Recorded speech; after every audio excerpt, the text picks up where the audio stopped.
Hi, welcome to our math. Today I'm doing a series of videos on rational functions. On this one, we are looking for all the vertical and horizontal asymptotes, looking for any holes, and then we are graphing. So we're going to start with the vertical asymptotes.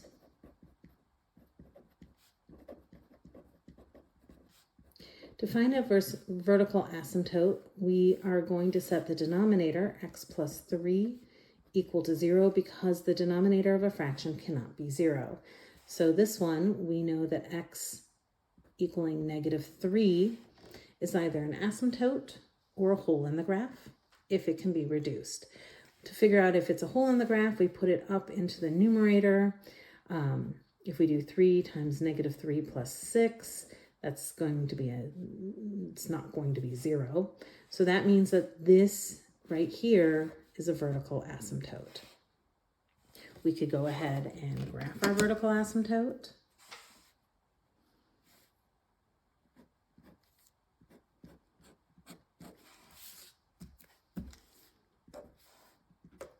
All right, and then for our horizontal asymptote,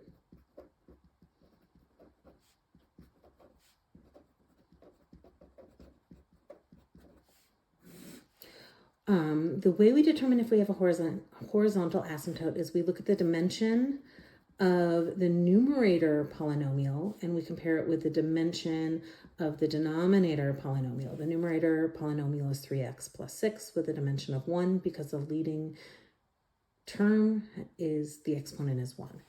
The denominator polynomial is x plus 3. Again, it's 1, so these are equal, which means there is a horizontal asymptote, and it is found by taking those leading terms, that 3x and x, and reducing it so that the horizontal asymptote is 3 over 1 or 3. So we could put that horizontal asymptote in.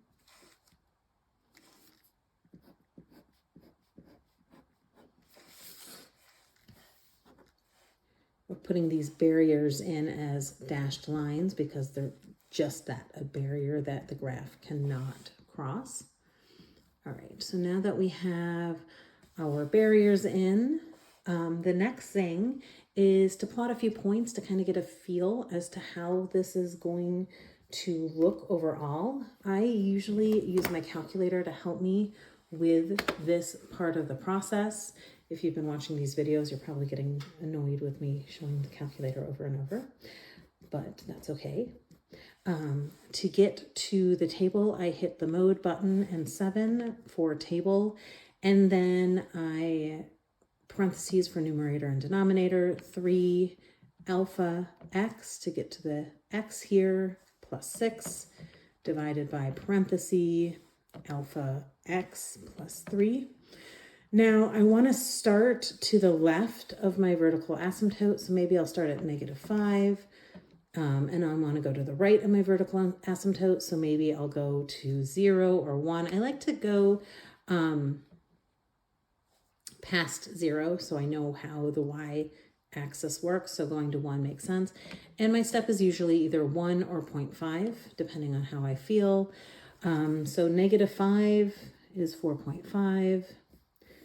I'm going to bring this closer here because the lights make it hard to read the calculator. -4 is 6. -3.5 is 9. Then once we pass where the asymptote is, -2.5 is -3. -2 is 0. -1.5 is 1.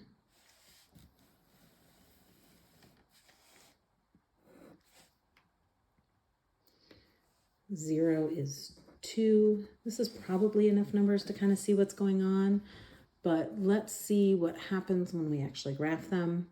So let's see. -5 is 4.5. -4 is 6. 3.5 was 9, so that means this is coming up this way and over this way. We only needed 2 points to kind of see what was going on there. 2.5 was -3. 2 is 0. And then 0 was 2. So we can see this is going like this. And we have a sketch of our graph, which is all we really needed. The asymptotes, the sketch of the graph, the asymptotes help define our graph quite nicely.